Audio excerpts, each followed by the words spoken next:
휴대전화를 감청하자는 거는 수사기관은 굉장히 이걸 필요로 해요. 그러니까 국정원은 지금 그 소장님 말씀하신 대로 뭐 자체적으로 기기를 운영해가지고 그 도감청을 하는지 몰라도 검찰이나 경찰은 그렇죠. 도감청 장비를 운영할 수가 없으니까 검찰 경찰에서 어떤 경우가 있었냐면 지난번에 유병헌 사건 같은 네. 경우에 도감청 장비만 있었으면 금방 찾을 수가 있었는데 수사기관이 직접 감청 장비를 운영하지 않고 있으니까 그걸 못한 거예요. 그러니까 그 다른 수사기관들이 더 필요해가지고 이걸 추진한다고 봐야겠죠. 네. 근데 그 다른 기관도 있어요.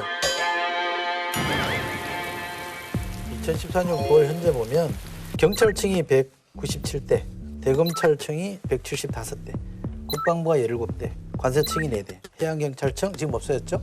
1대. 그러니까 정부기관 어지간한 데는 다 감청 설비 갖고 있는 거예요. 그렇게 있긴 보면 있는데 약간 이제 편안하게 하겠다는 거. 아니 그러니까 네. 그러니까 검찰도 있고 경찰도 있고 네. 군도 있고 다 있는 겁니다. 근데 이제 뭐 전 세계적으로 이게 그 필요성은 인정이 되는 거거든요. 왜냐면 뭐 IS 같은 문제도 있고 그러니까 국제 범죄도 다양하고 뭐 최근 같은 경우에 프랑스는 테러 문제가 터지고 나니까 굉장히 아주 전 세계에서 가장 강력한 법안을 지금 제출해 놓고 있는 상태고요. 굉장히 이게 필요성은 있기 때문에 다만 남용되는 게 문제거든요. 오남용되는 게 문제인데 미래부사나 이거 저기 어떤 네. 위원을 두는 건 그거는 뭐 약간 좀 미흡하다라는 시각이 지금 소장님 시각인데 그건 어떻게 해요? 아니 그러니까 그 방금 소장님 말씀하신 그런 안도 충분히 가능한 거죠. 그러니까 야당 추천 인사도 들어가가지고 같이 봐야 된다라는 뭐 그런 것도 굉장히 그 검토해 볼 만한 내용이고요. 다만 어차피 사실 국가기관들은 필요하다면 하거든요.